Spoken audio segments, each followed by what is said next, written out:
staff. Rebecca Barry, News at 10.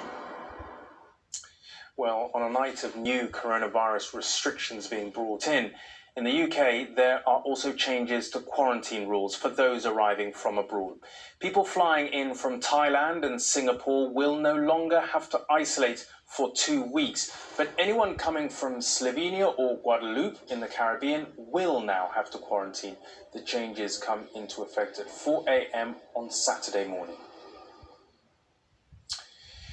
Now, one of the consequences of the pandemic has been a fall in suspected cases of modern slavery being referred to authorities. Home Office figures had been showing a steady rise until lockdown, but between April and June there were just over 2,200 tip-offs to the authorities. That's down 23% on the previous quarter.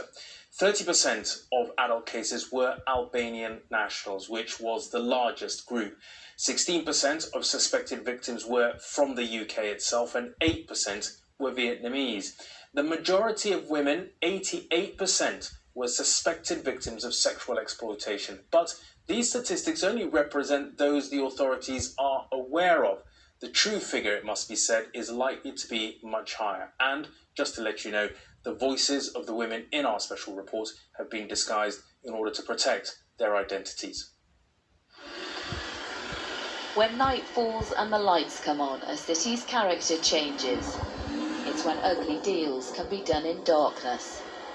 Free cooking, free juice, 2 minutes from here, it's a high class. This pimp brazenly approached our undercover reporter in plain sight, offering him prostitutes and drugs. If you choose a girl, you get the gear included. You don't gear included? That's correct. That's correct. Serious? A few minutes later, he was taken